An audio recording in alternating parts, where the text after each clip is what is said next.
berlatar belakang sejarah Kesultanan Mataram, menggetarkan, mendebarkan, menggelorakan semangat, cinta, dan perjuangan umat manusia yang ingin menyibak misteri kehidupan ini. Cerita ini ditulis dan diolah oleh Bu Nergis Muriono, pengarah cerita dan naskah Agung Bahrodi, ilustrasi musik Haris Sabar, teknik dan montase Jamie Mumu, dengan sutradara Ferry Fadli. Kali ini mengetengahkan episode ke-9 dengan judul Pangeran Jayorogo Kedhuwung.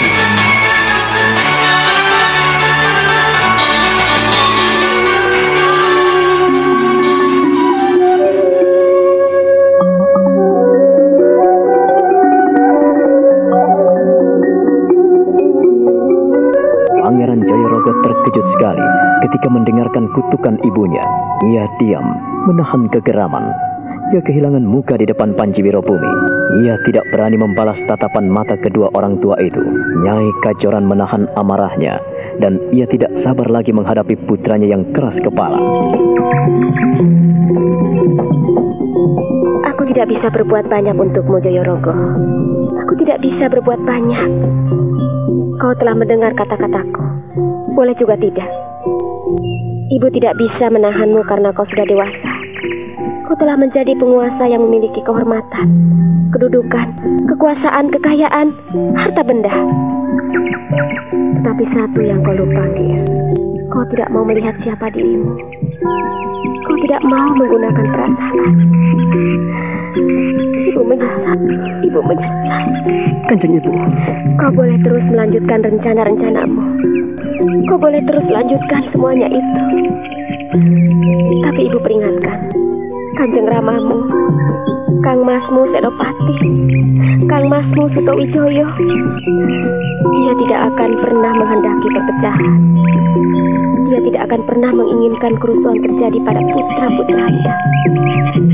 Baiklah, kalau kau ingin mendengarkan suara hatimu sendiri, teruskan rencanamu. Lanjutkan semuanya. Dan jangan kau panggil ibumu lagi. Kanjeng Ibu, aku tidak memberontak. Tapi pengumuman rencanamu itu membuat seluruh Kaulo Ponorogo prihatin, Ger. Paman Panji Wirobumi, katakanlah sesuatu untuk hamba. Pamanmu tidak perlu bicara lagi kepadamu jika kau tidak mengubah keputusanmu. Untuk apa berbicara yang baik-baik? Untuk apa bicara yang muluk-muluk jika tidak untuk didengarkan dan dilakukan? Tidak perlu. Tidak perlu kau mendengarkan kata-kata paman. Kanjeng Ibu, Ibu tidak punya waktu lagi. Ibu harus pergi dari sini. Ibu tidak bisa lama-lama tinggal dengan pemberontak. Ayo paman, kita pergi. Kanjeng Ibu, paman, tunggu.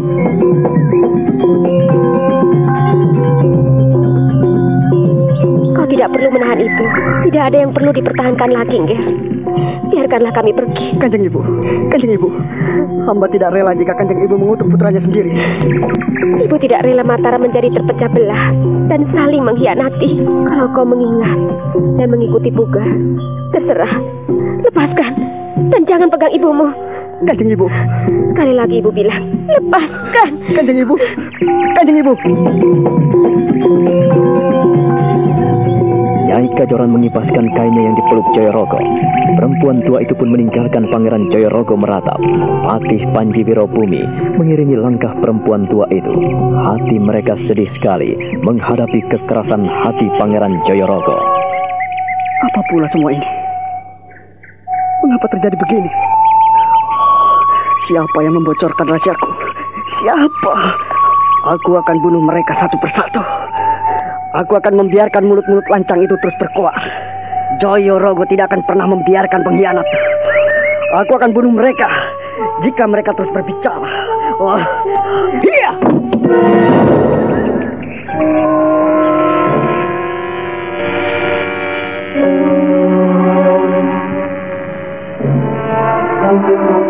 Bagaimana hasilnya, Kakak?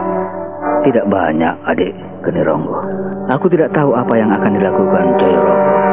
Kakang telah menemui Nyai Kajoran? Aku bukan hanya ke rumahnya, Genironggo, tetapi aku menemaninya menghadap Joyorogo. Lalu bagaimana hasilnya, Kakang? Apakah ada perubahan? Nampaknya kita akan mengalami kesulitan apabila tidak bertindak dengan cepat. Artinya, Kakang merestui kami untuk menghadap Kanjeng Sultan? Tetap pada pendirian semula. Jika pada pertemuan nanti Joyorogo tidak menarik keputusannya, aku sendiri yang akan memimpin kalian menuju ke Mataram. Kakang? Iya, ini keputusanku. Aku bicara dengan akal dan pikiran, hati dan perasaanku. Semua adalah demi kedamaian dan ketentraman seluruh rakyat kita di Ponorogo. Aku tidak mau mengusik rakyatku yang telah menikmati kemakmuran dan ketenangan.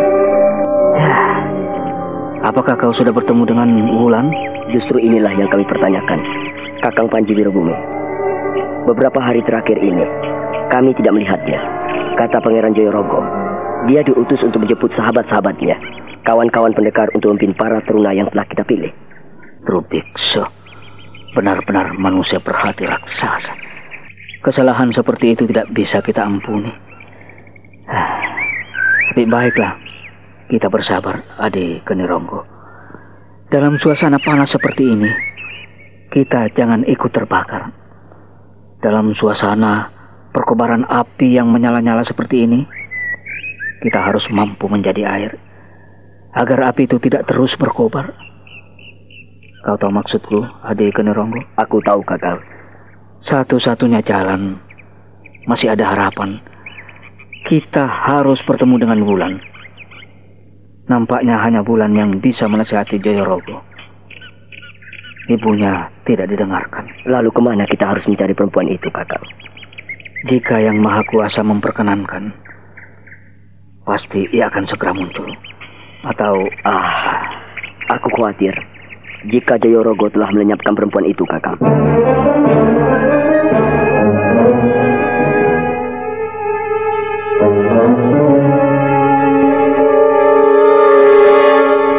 Kecemasan melanda orang-orang tua itu. Mereka memikirkan Wulan, pendekar perempuan yang diandalkan pemerintah Ponorogo. Sementara itu, Wulan yang sedang mereka pikirkan sudah sampai di sebuah desa, Desa Kalisosok, yang mengutamakan kehidupan sebagai petani dan penabur ikan. Wulan duduk di pinggir kali, ditemani beberapa penduduk perempuan yang sedang mencuci ikan. Berapa banyak kalian mendapatkan ikan saban harinya? Apa, Nona? Berapa banyak hasil yang ibu dapat untuk menangkap ikan setiap harinya? Cukup untuk makan anak-anak, Nona. Kami setiap malam memasang bubu. Ya, yang hamba punya 4 bubu, dan yang lainnya juga memiliki bubu yang sama. Sebab menurut peraturan di desa Kalisosok ini, kita tidak boleh memiliki lebih dari 4 bubu, karena akan merugikan yang lain. Kami harus membagi berkat, membagi penghasilan sungai Kalisosok ini agar merata dan adil.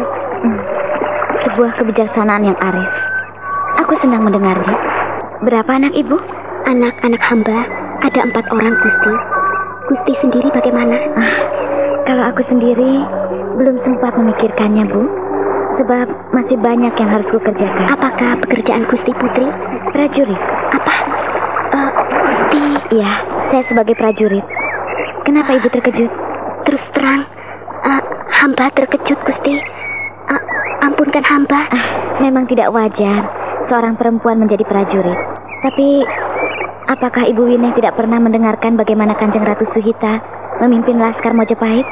Apakah tidak pernah mendengarkan Kanjeng Putri Tribuana Tunggadewi memimpin pasukannya? Nampaknya Gusti sering membaca lontar. Pengetahuan wajib diketahui oleh semua orang, Bu. Bukan hanya milik cerdik pandai. Ya, seluruh kaula pun berhak untuk mendapatkan pengetahuan itu. Itu kalau kita tidak mau tinggal dalam kebodohan. Duh, jagat Dewa Batoro. Gusti pintar sekali. Gusti pasti keturunan Brahmana. Aku bukan keturunan Brahmana. Aku juga bukan Brahmani. Tapi aku seorang prajurit, Ibu Wineh. Sekali lagi aku bilang bahwa pengetahuan perlu diketahui oleh siapapun juga. Orang yang tidak memiliki pengetahuan sama halnya orang yang mati.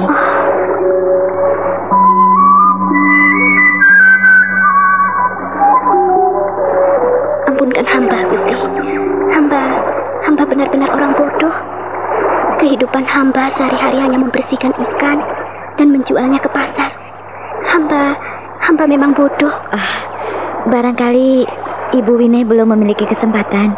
Namun suatu ketika, aku berharap agar putra-putrimu kelak akan mendapatkan kesempatan. Kesempatan belajar dimanapun mereka berada. Jangan halang-halangi putra-putrimu seandainya mereka memiliki keinginan keras untuk belajar, Bu. Barangkali di padepokan-padepokan dan perguruan-perguruan mereka akan mendapatkan pengajaran. Untuk belajar membutuhkan biaya yang tidak sedikit, Gusti. Betul, Bu. Tapi tekad dan kemauan bisa menjadi jawaban yang utama. Tekad dan kemauan akan merubah segala-galanya. Untuk biaya dan sebagainya, bukankah masih banyak jalan keluarnya? Apakah Ibu percaya hal itu? Ampunkan hamba belum pernah mencobanya.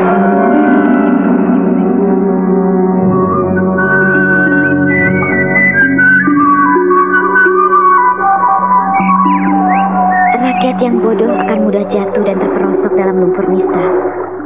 Ketidaktahuan akan menjerumuskan orang ke dalam persundalan.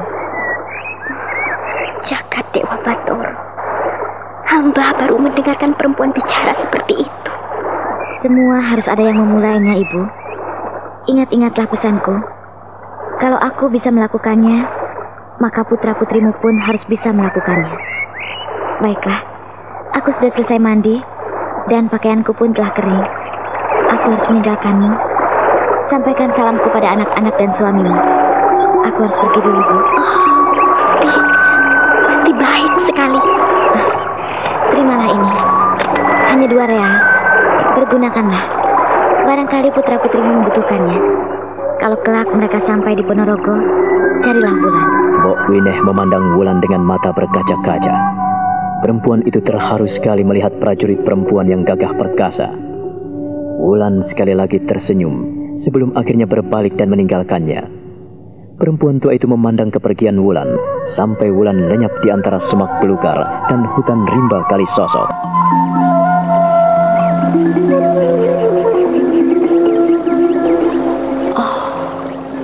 Sungguh mulia hatimu, Nak Wulan. Iya, jika Yang Maha Kuasa memberikan kesempatan pada kami, biarlah Wiwit mengikuti jejakmu, menjadi prajurit perempuan atau menjadi orang cerdik pandai. Sungguh mulia hatimu, Nak Wulan. Sungguh, matur nuwun. Mbok, selesai atau belum? Kau, Nduk, mengagetkan Simbok saja. Ayo, bantu Simbok menyelesaikan ikan-ikan ini. Sejak tadi, Wiwit menunggu di rumah Mbok. Kalau tidak cepat, nanti terlalu siang di pasar. Siang sedikit juga tidak apa-apa, Tonduk. Kenapa toh, Mbok? Kok memandangi Wiwit seperti itu?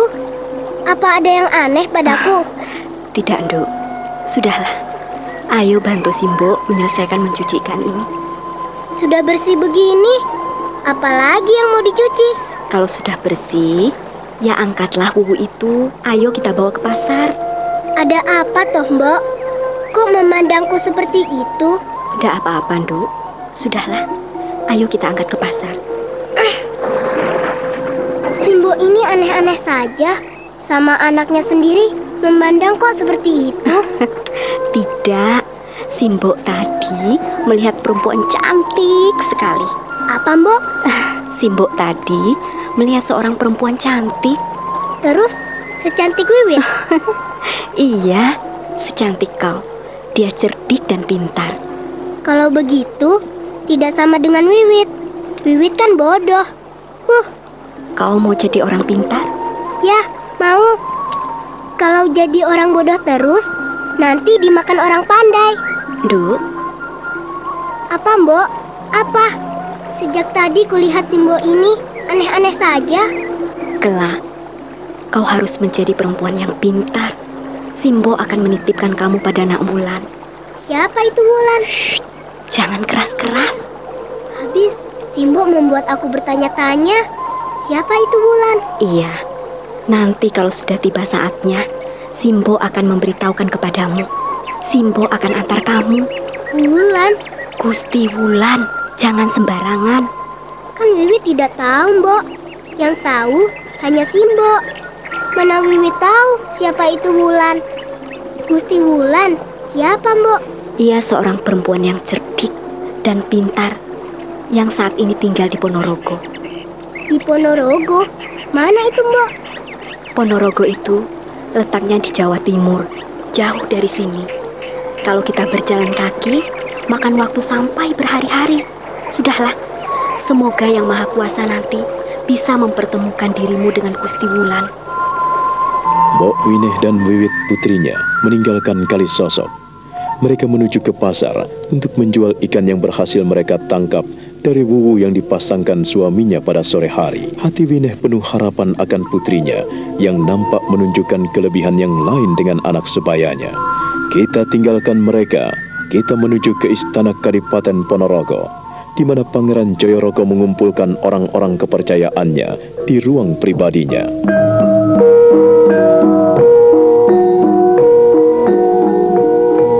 Kuno, dan kau Gini. Hamba Kanjeng Dipati. Bagaimana dengan tugas-tugasmu? Hamba Kanjeng Dipati. Hamba melihat Wulan menuju ke Ponorogo. Benar Kanjeng Dipati, kami melihatnya meninggalkan desa Kalisosok. Apakah ia membawa kawan-kawannya? Ampunkan hamba Kanjeng Dipati. Ia masih seorang diri. Benar Kanjeng Dipati, ia melakukan perjalanan seorang diri. Kuminta, kalian harus melakukan tugas kalian sebaik-baiknya. Jangan sampai rahasia ini terbongkar. Hamba Kanjeng Dipati. Hamba Kanjeng Dipati. Kuminta agar dalam pertemuan nanti, jangan sampai ia ada di sini. Hamba Kanjeng Dipati. Aku tidak ingin ia terlibat dengan orang-orang bodoh yang tidak mau mendengarkan kata-kataku. Hamba Kanjeng Dipati. Saat ini juga kuminta, segeralah lakukan tugas kalian. Cepat. Hamba Kanjeng Dipati.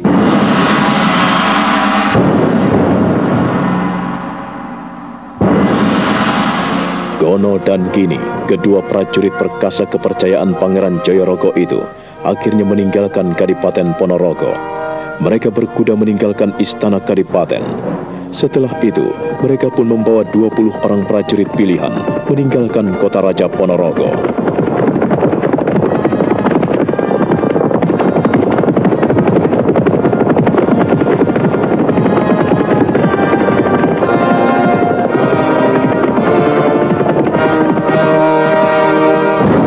Sementara itu, Wulan masih terus berjalan dan terus berjalan. Ia telah meninggalkan desa Kalisosok, dan kini ia sampai di dusun Simo.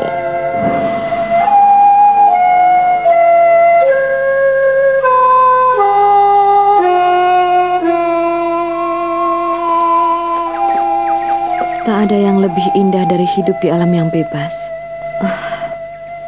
Aku sudah mulai tidak cocok tinggal di Ponorogo. Keganjilan-keganjilan dan keanehan-keanehan yang kulihat selama ini mengusik hatiku. Kera-kera yang manis. Aku jadi teringat Babon. Di manakah dia sekarang? Pasti dia telah melupakan aku. Lama sekali aku meninggalkannya, dan aku tidak pernah menjenguknya.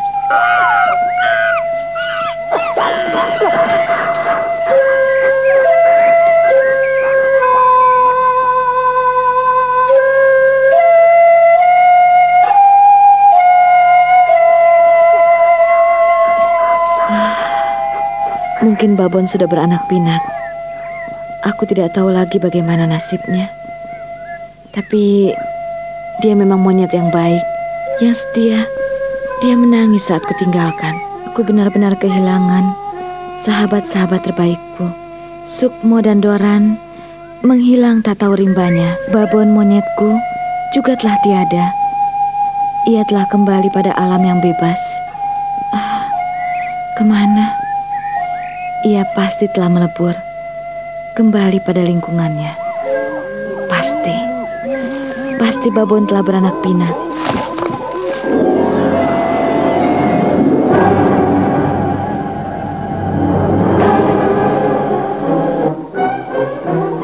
Wulan Wulan terkejut sekali ketika tiba-tiba seorang perempuan berlari mendekat dan bersujud di depannya bersama anak kecil yang digandengnya. Mereka bersujud di depan Wulan dengan napas yang terengah-engah.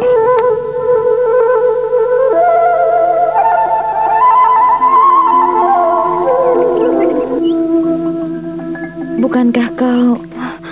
Ampunkan hamba, Gusti. Ampunin hamba. Benar, hamba adalah Mbok Wine.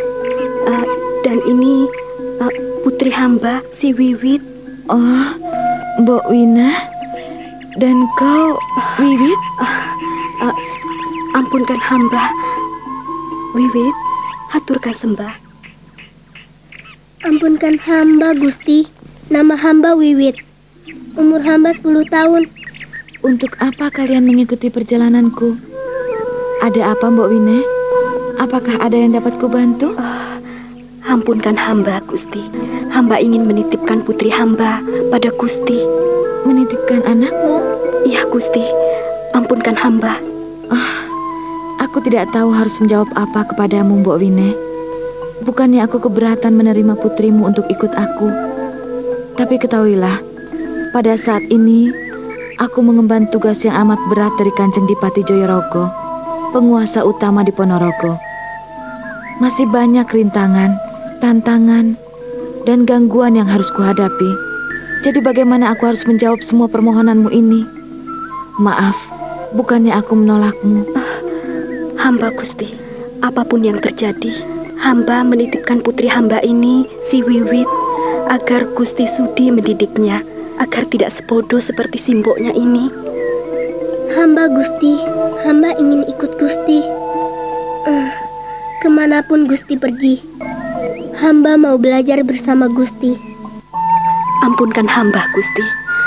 Perkenankanlah dan kabulkanlah permohonan hamba. Iya, Gusti. Hamba bersedia. Ikut kemanapun Gusti pergi. Bagaimana seandainya kalian kembali pulang dan suatu ketika aku akan datang menjemputmu, Wiwit? Terima kasih, Gusti. Terima kasih, Gusti. Terima kasih. Dapatkah janji Gusti dapat kami pegang? Dusta dan kebohongan akan membunuhku. Jika Yang Maha Kuasa memperkenankan, aku akan kembali menjemput putrimu, Mbok Wine. Dan kau jangan pergi kemana-mana, Wiwit, sampai aku datang menjemputmu. Hamba, Gusti. Hamba mendengarkan. Hamba akan berjanji mengasuh Wiwit sebaik-baiknya.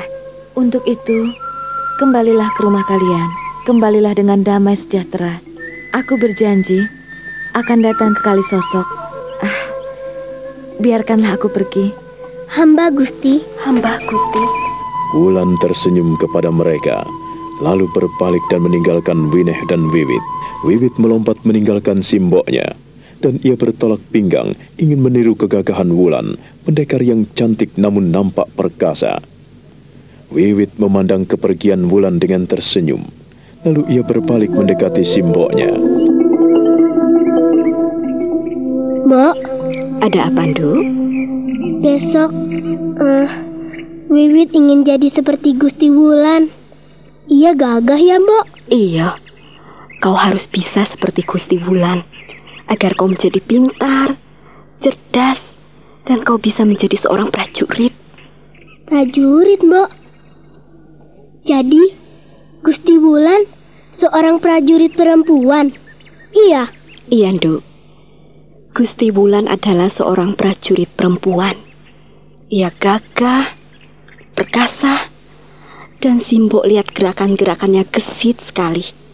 Gusti Wulan tadi melompat, terus hilang di balik belukar, Mbok. Iya, Gusti Wulan akan berjalan menuju ke Ponorogo, Wiwit. Kau harus bisa mencontohnya, agar kau menjadi prajurit perempuan yang sakti mandraguna. Agar kau lebih berguna dari kakak-kakakmu. Agar kau lebih berguna dari Simbok. Simbok ini perempuan bodoh yang tidak tahu apa-apa. Orang yang bodoh akan menjadi makanan empuk bagi orang-orang yang pintar. Apakah Wiwit bisa seperti Gusti Wulan, Mbok? Semuanya itu tergantung pada tekad dan kemauanmu, Nduk. Kalau kau memang mau seperti Gusti Wulan, pasti Tuhan akan mendengarkan doa-doamu. Mbok, pokoknya aku ingin seperti Gusti Wulan agar aku menjadi pintar. Tentu kau akan seperti dia, Nduk. Dan Gusti Wulan mau menjemputku kan, Mbok? Dia berjanji begitu kan, Mbok? Iya, dia berjanji menjemputmu.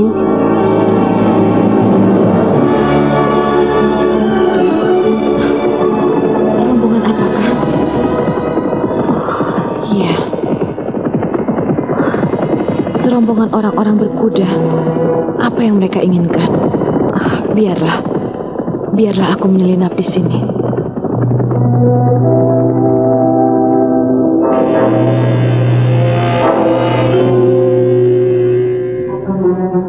Wulan buru-buru berlindung di balik sebuah pohon sambil mendengarkan puluhan ekor kuda yang berderap makin lama makin dekat, dan hatinya gemetar karena tidak jauh dari tempatnya berlindung, serombongan orang-orang berkuda itu menghentikan kudanya. Kau tidak perlu berlindung. Kami sudah tahu di mana kau berada.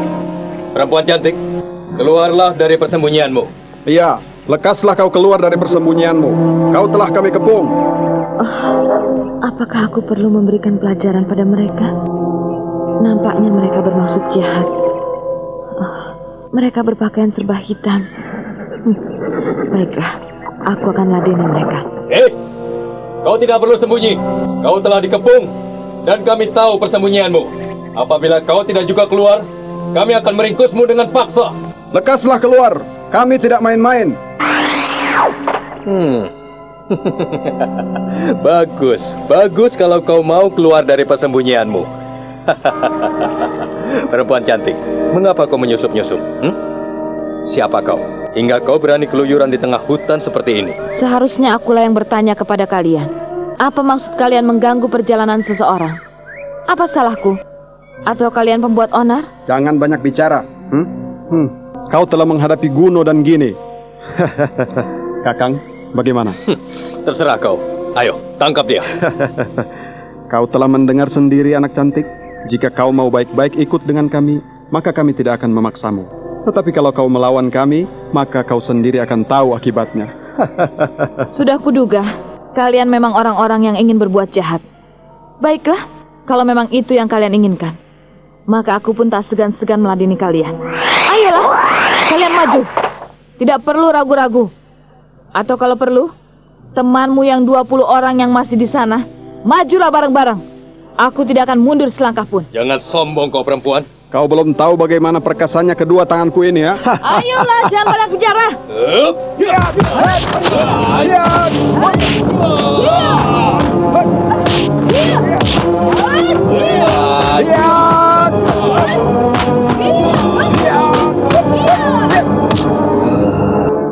Dengan terpaksa, Wulan mengeluarkan jurus-jurus mautnya. Ia menghadapi dua orang itu dengan lincah, melompat ke kanan dan ke kiri, menghindari serangan-serangan sambil memberikan pukulan balik. Kedua orang perkasa itu terus menyerang dan mengeroyoknya, sementara ke-20 orang teman-teman mereka menyaksikan dari kejauhan.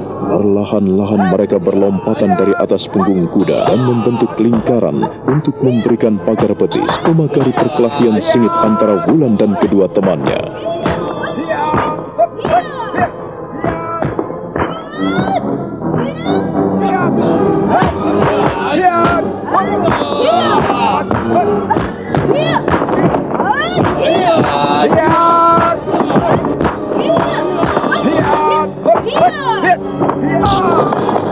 Kurang ajar kau.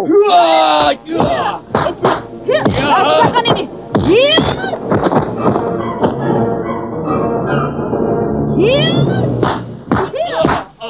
Kurang ajar. Kau ternyata garang. Dan kau tidak mau mendengarkan aku. Baiklah. Jangan main-main. Kalian sudah mencabut senjata kalian dan menyabutkan pedang. Ayo, jangan menyesal kalau pedangmu sendiri yang akan menembus jantungmu. Jangan banyak mulut. Ayo, maju. Iya.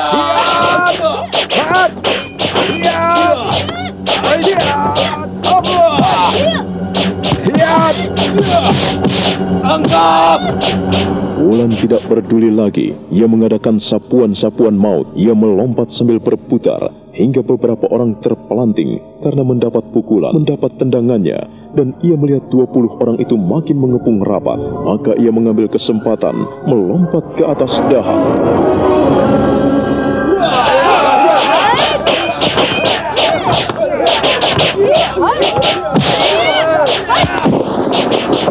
Pengecut! Bisa kalian hanya mengeroyok, tapi jangan menyesal. Apabila kepala kalian menggelinding di tanah, aku tidak akan membiarkan orang-orang bertindak congkak. Maafkan aku, apabila pusakaku ini nanti membabat leher kalian.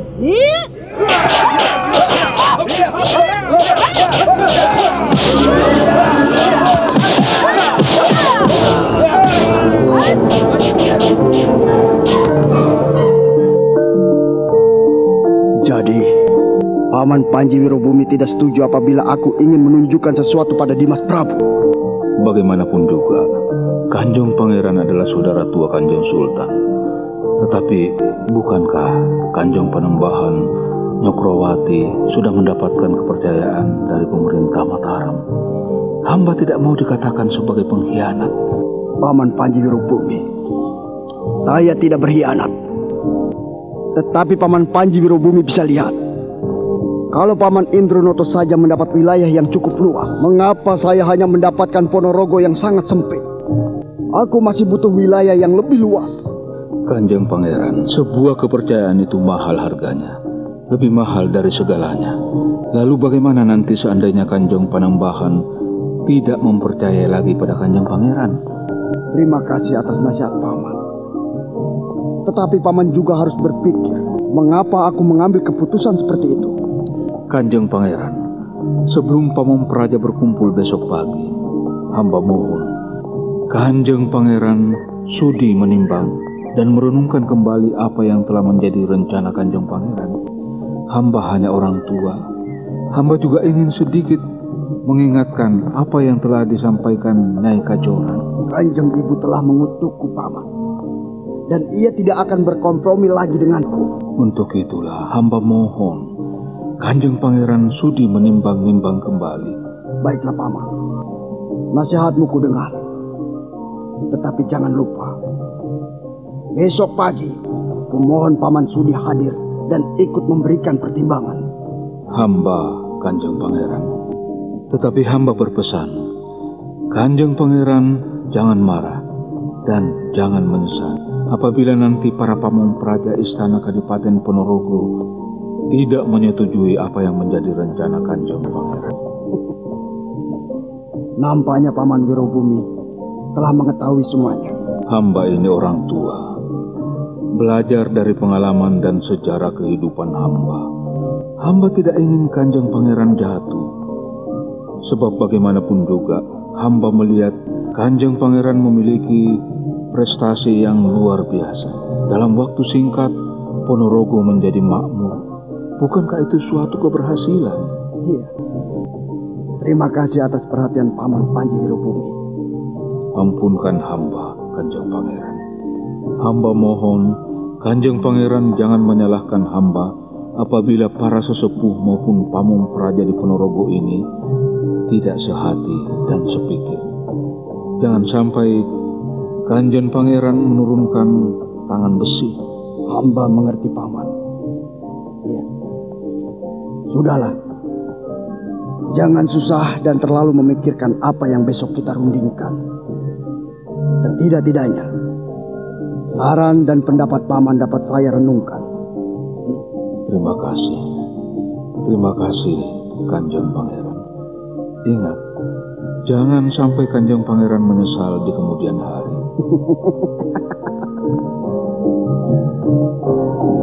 Patih Panji Wirobumi menghaturkan sembah, lalu berjalan undur dari hadapan Pangeran Jayorogo. Patih Wirobumi kembali memberikan hormat, mundur, lalu membalikkan badan.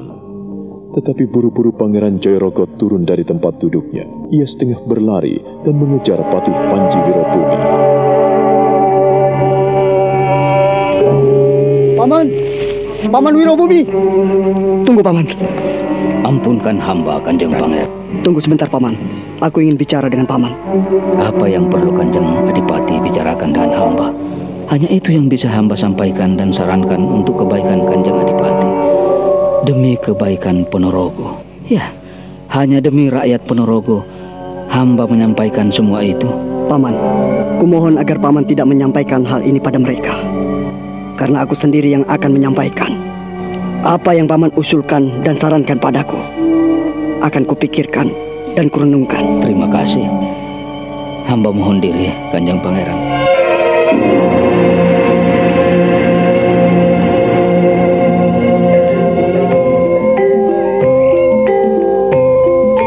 Kanjeng Ibu, maafkan putramu.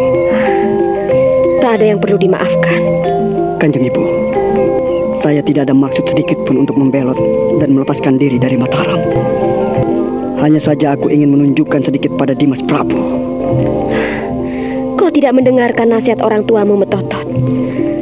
Kau jangan membuat susah adikmu. Jangan membuat susah para kaulah. Kau tahu, keputusan seperti itu akan membuat semua orang bersedih. Rakyatmu akan menderita. Dan ibu percaya, Nak Mas Jolang tidak akan membiarkanmu, Ger. Ibu yakin dia akan turun tangan untuk mengatasi masalah-masalah seperti ini.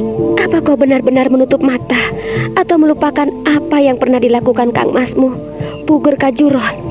Joyorogo bukanlah puger, Kanjeng Ibu. Joyorogo juga memiliki hati dan pikiran sendiri. Atau kau ingin menyalahgunakan kelembutan dan keramahan adikmu, Prabu? Ibu tidak mengerti apa yang kau inginkan. Kau sudah melupakan siapa dirimu, Ger. Kanjeng Ibu, mengapa bilang seperti itu? Sudahlah, kembalilah. Ibu tidak mau berbicara lagi denganmu. Percuma. Lanjutkan niatmu apabila kau ingin hancur.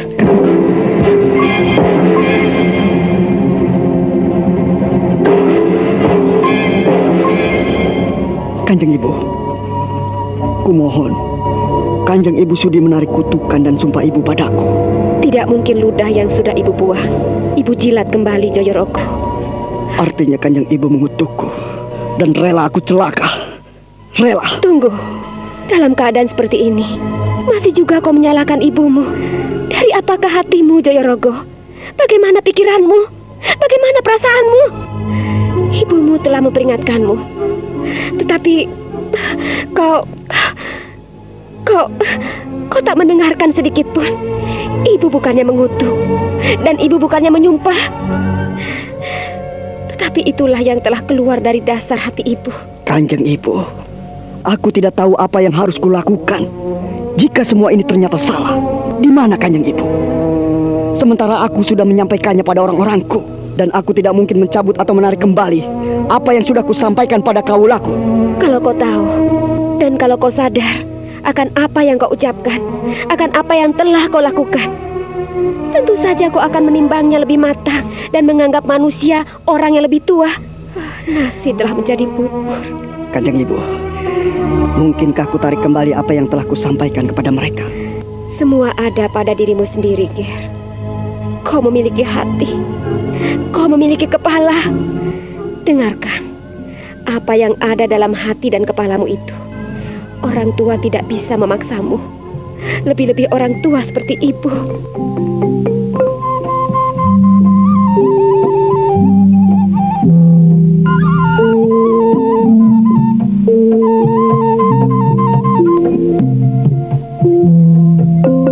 Pangeran Joyorogo menunduk dan ingin bersimpuh di hadapan ibunya, tetapi Nyai Kajoran tidak mau disentuhnya. Nyai Kajoran bangkit, bahkan meninggalkan putranya. Hati perempuan tua itu sedih sekali, karena Pangeran Joyorogo tak mau mengindahkan kata-katanya. Dan pada keesokan harinya, Pangeran Joyorogo mengadakan pertemuan dengan orang-orangnya di ruang penghadapan pribadinya. Hadir di sana Patih Panji Wirobumi, Patih Geni Ronggo, Patih Ponoragi, Patih Watu Malang, dan orang-orang kepercayaannya lainnya. Mereka semuanya menunduk dengan wajah murung.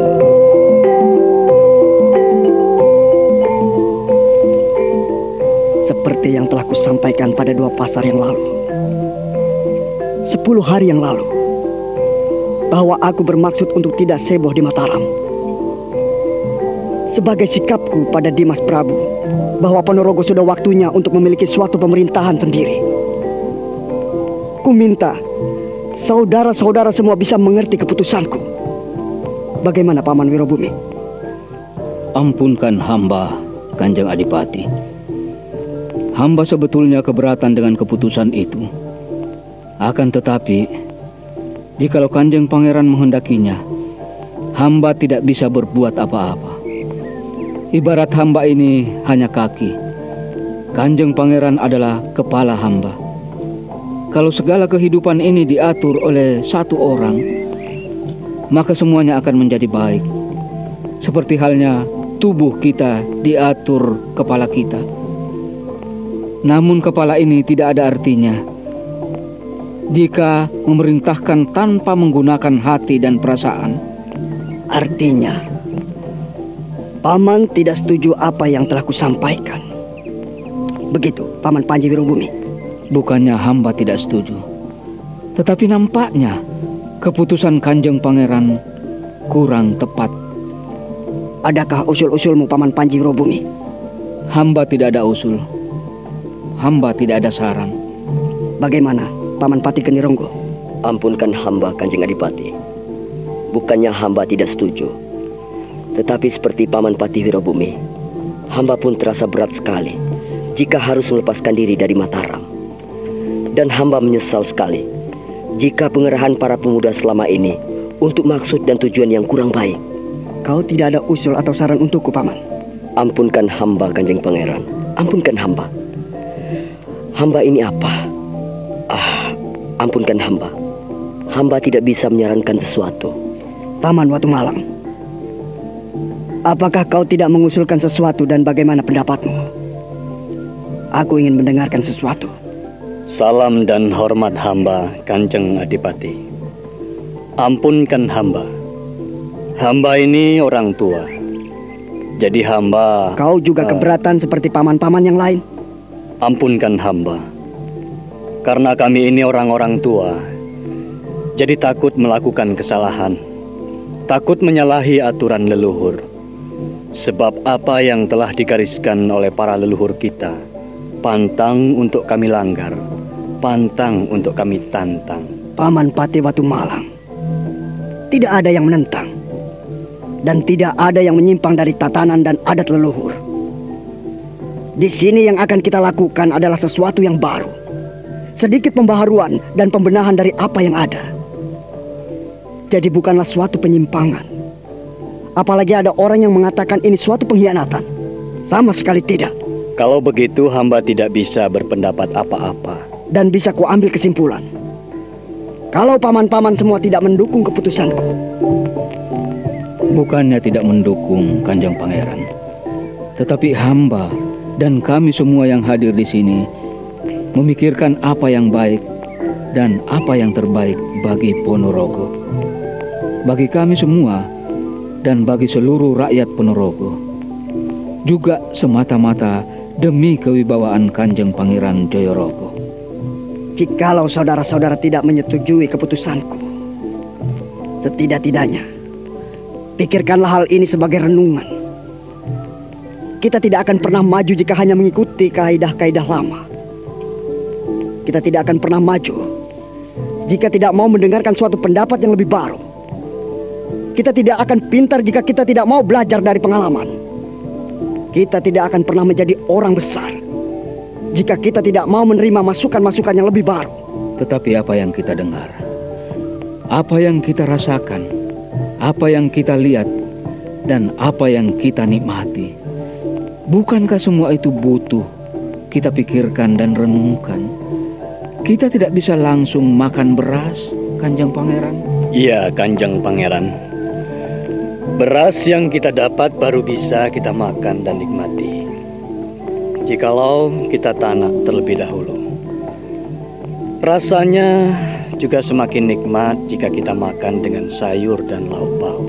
Kalau kita tidak menanamnya, tentu saja kita sama seperti ayam atau bebek. Pendek kata, kita perlu menimbang dan merenungkan segala hal, Kanjeng Pangeran. Jika selama ini kami bersedia mengerahkan para pemuda untuk kita latih sebagai bintara dan tamtama, kami berpikir bahwa semua itu demi kekuatan kita membela Mataram yang kita pertahankan sejak Ki Ageng Mataram Suwarki. Dan Kanjeng Pangeran juga tahu bagaimana perjuangan Kanjeng Sinuwun Senopati ing Alogo melebarkan sayap-sayap Mataram sampai di seberang lautan. Jika kami diperintahkan untuk mengerahkan mereka untuk menentang Mataram, kami angkat tangan. Ya, sekali lagi, hamba ingin merenungkan apa tindakan kita yang terbaik buat seluruh rakyat, Kanjeng Pangeran. Hamba mohon Kanjeng Pangeran lebih berhati-hati. Semua demi nama baik Kanjeng Pangeran dan kita bersama. Kesalahan sedikit bisa menimbulkan pertumpahan darah. Tentu Paman Pati Wirobumi. Kita semua tahu hal itu. Dan kalau Paman semua tidak menyetujui pola pemikiranku ini, tidak apa-apa. Tetapi sesuatu yang baru memang pantas untuk ditentang. Pangeran Jayorogo nampak kecewa karena orang-orangnya tak satu pun yang mau menyetujui pendapatnya. Seluruh pamong praja dan sesepuh istana Kadipaten Ponorogo menunduk. Mereka sibuk dengan hati dan pikiran masing-masing. Saat Pangeran Jayorogo bangkit dari singgasananya, Pangeran Jayorogo tersenyum sinis dan menelan ludah pahit. Matanya berkilat-kilat memandang seluruh sesepuh dan pamong praja yang menunduk di hadapannya. Patih Panji Wirobumi makin tidak suka melihat apa yang dilakukan Pangeran Jayorogo. Lelaki tua itu makin prihatin dengan tindakan junjungannya yang tak pernah mau mendengarkan saran dan pendapat para sepuh dan pamong praja Ponorogo. Kemakmuran dan kemewahan telah membuat Pangeran Jayorogo lupa diri, serakah dan murka. Ketamakannya membuat Panji Wirobumi semakin muak. Ampunkan hamba, Kanjeng Adipati. Silakan Paman Pati Wirobumi. Janganlah Kanjeng Pangeran berpikiran buruk pada kami, lebih-lebih pada hamba yang sudah tua seperti ini. Hamba hanya mewakili mereka yang saat ini sulit menyampaikan isi hati. Taruhlah bahwa kami telah lama mengabdi di Ponorogo ini. Jauh sebelum Kanjeng Pangeran memerintah di sini, kami cukup lama bergaul dengan masyarakat Ponorogo di wilayah kekuasaan kami masing-masing. Iya, aku mengerti Paman. Lanjutkan. Sejak Kanjeng Sinuwun, Ki Ageng Pemanahan, Ki Ageng Mataram membuka alas Mentau, kami sudah mendengar tentang keberadaan Mataram. Lebih-lebih setelah Kanjeng Sinuwun Senopati Ingalogo almarhum, kami telah bersumpah di bawah pemerintahan Mataram bahwa kami ingin menjadi hamba dan abdi yang setia. Untuk itulah hamba mohon Kanjeng Pangeran mengerti jikalau kami keberatan menerima keputusan Kanjeng Pangeran. Aku mengerti Paman. Aku mengerti. Umpama sebatang pohon bambu yang tumbuh, ia pun bermula dari rebung sebelum akhirnya tumbuh menjadi satu batang pohon bambu yang kuat, yang bisa dipergunakan berbagai macam keperluan untuk tiang-tiang gubuk atau tiang-tiang rumah penduduk. Bahkan bisa kita pergunakan sebagai dinding yang indah apabila kita mau menghiasnya. Bahkan bulu bambu itu pun bisa kita pergunakan sebagai senjata andalan, menjadi tombak, anak panah atau apa saja, atau senjata andalan lain macam songga-songga peracun. Teruskan Paman. Bambu yang bermula dari rebung itu akhirnya bisa dimanfaatkan untuk segala hal. Kami semua menyadari, Kanjeng Pangeran, bahwa kami semua tak ada artinya, karena kami hanyalah orang-orang kecil yang kemudian mendapat kepercayaan dari Kanjeng Sinuwun Senopati Ingalogo. Bagaimanapun juga, kami tidak bisa melupakannya. Dan kami bersyukur apabila Kanjeng Sultan Panembahan Nyokrowati masih mempercayakan semua itu pada kami. Biarpun Ponorogo kosong, namun kami mengelola dengan baik. Artinya, Paman Panji Wirobumi pun tidak mempercayaiku.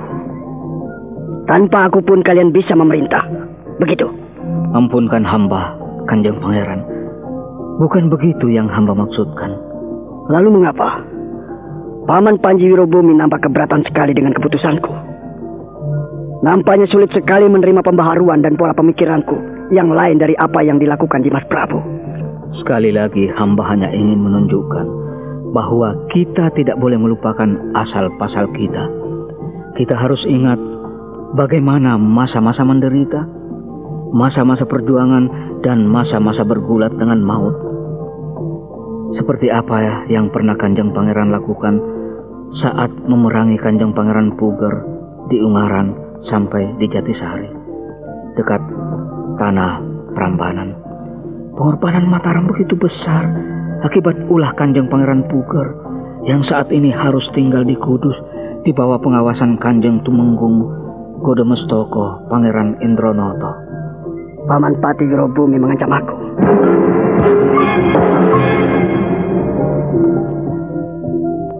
Ampunkan hamba Kanjeng Pangeran. Sedikit pun hamba tidak bermaksud jahat. Semua ini sekali lagi demi kebaikan bersama, demi perdamaian dan demi ketentraman seluruh masyarakat Ponorogo, juga seluruh Mataram tentunya, yang telah memiliki kita. Kau menakut-nakuti aku, Paman Panji Wirobumi. Untuk apa hamba menakut-nakuti seorang pahlawan perang? Tidak. Hamba juga pernah menjadi seorang prajurit Kanjeng Pangeran. Demikian halnya dengan Kanjeng Pangeran yang turun di medan laga. Seorang prajurit akan bangga apabila ia menang di medan pertempuran. Seorang prajurit akan merasa besar apabila ia bisa bekerja sama dengan yang lain. Prajurit akan menjadi bangga apabila ia bisa bekerja sama dengan pedangnya, dengan tombaknya, dengan anak panahnya, dan dengan kudanya, dengan pemimpinnya. Seorang pemimpin yang baik adalah bagaimana bisa memberikan pembaruan. Tetapi tentu saja harus dipertimbangkan apakah cocok atau tidak. Pemimpin yang baik memikirkan keselarasan, keharmonisan antara yang di atas dan di bawah, antara yang sederajat dengan apa yang dimilikinya. Apakah selama ini aku tidak menyelaraskan dengan apa yang kuperintah? Apakah selama ini aku salah kerja sama dengan Paman Panji, dengan Paman Geni Ronggo, dengan Paman Watu Malang, dan dengan semuanya? Tentu Kanjeng Pangeran. Justru itulah kami bertahan. Selama ini kami menerima Kanjeng Pangeran dengan baik. Kanjeng Pangeran kami terima dengan tulus, dan kami tunduk pada Kanjeng Pangeran Jayorogo selama Kanjeng Pangeran dapat kami pegang sebagai pemimpin kami. Dan kami tidak berharap Kanjeng Pangeran jatuh. Aku tidak suka dengan ancamanmu, Paman Pati Wirobumi. Kanjeng Pangeran, mengapa Kanjeng Pangeran memiliki pemikiran buruk seperti itu pada hamba? Hamba tidak pernah mengancam. Ya, justru hamba memikirkan masa depan Kanjeng Pangeran. Paman Panji Wirobumi, masa depanku tidak perlu kau pikirkan. Aku sudah hidup bahagia dengan anak-anak dan istriku. Dan aku bisa memerintah Ponorogo ini dengan baik. Sekalipun usiaku jauh lebih muda dibandingkan dengan Paman Panji Wirobumi. Juga dengan paman yang lain. Dan paman-paman menganggap aku ini sebagai anak kecil saja. Hah? Wah, repot. Ya, ini repot, Kakang. Iya, ini sudah tidak benar. Kalau ingin bicara, bicaralah. Jangan berbisik-bisik sendiri. Aku tidak suka itu. Kalian telah menanamkan dan mengajarkan kepadaku bagaimana memimpin yang baik. Tetapi mengapa kalian di depanku hanya bisik-bisik? Ayo, bicaralah. Ampunkan Paman Panji, Paman Geni Ronggo, Paman Watu Malang. Ampunkan saya. Aku terlalu kasar. Maaf. Ampunkan hamba. Hamba mohon diri. Hamba tidak pantas memberikan usul pada Kanjeng Pangeran. Ampunkan hamba, Kanjeng Pangeran. Hamba juga mohon diri. Ampunkan hamba, Kanjeng Pangeran. Hamba mohon diri. Ampunkan hamba, Kanjeng Pangeran. Hamba juga mohon diri.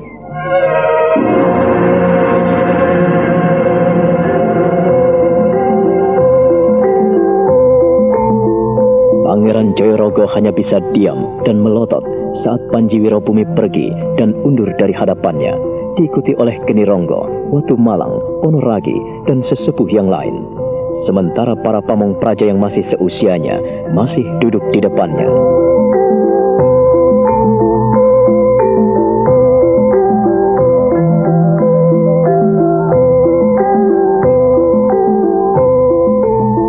Apakah kalian juga tidak ikut pergi? Tidak mengikuti langkah mereka?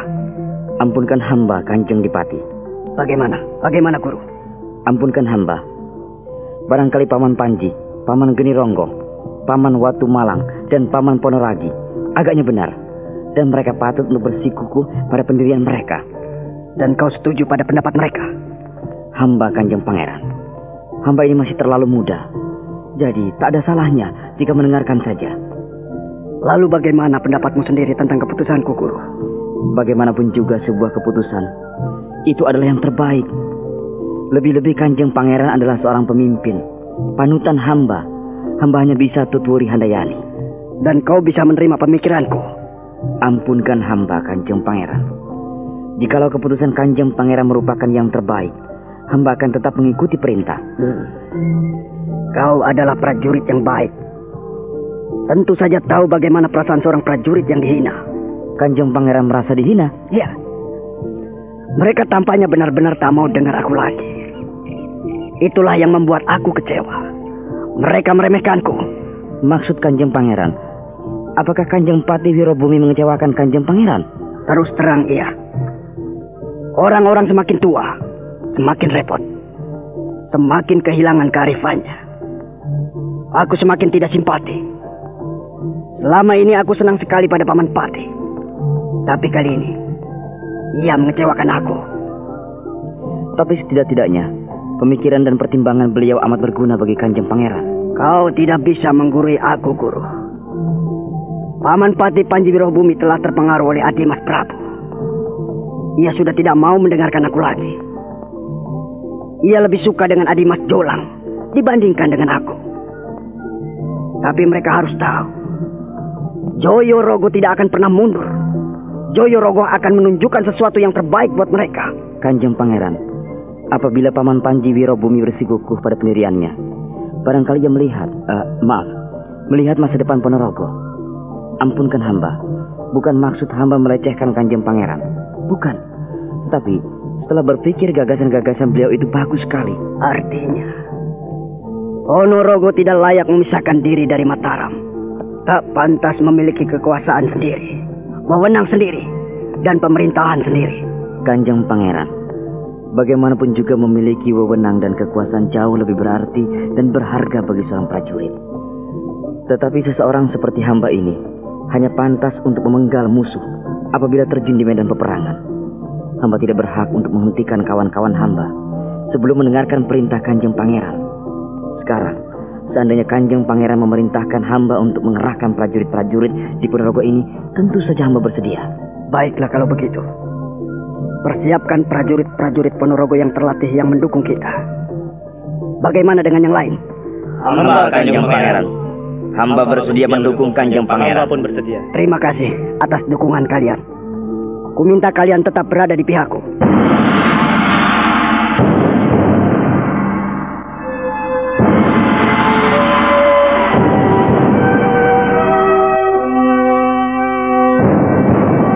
Pangeran Jayorogo terkejut sekali saat melihat orang tergopoh-gopoh menuju tempat pribadinya. Ia memperhatikan seorang prajurit yang menghadap tanpa dipanggilnya.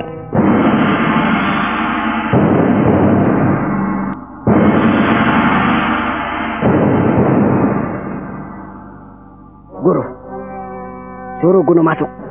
Hamba Kanjeng Pangeran.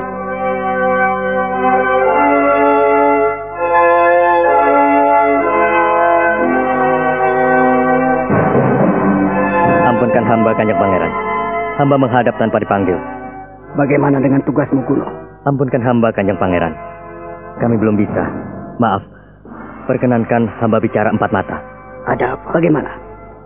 Kemarilah. Hamba hanya ingin bicara dengan Kanjeng Pangeran. Lekaslah. Katakan. Mari. Mendekat sini.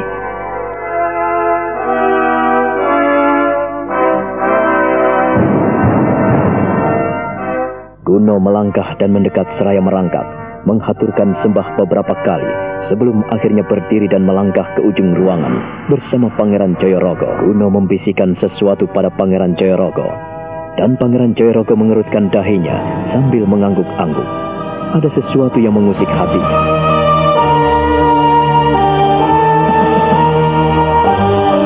Nah, bagaimana kisah selanjutnya? Saudara pendengar, silahkan menunggu seri berikutnya dalam serial Wahyu Astabrata ini. Sampai jumpa.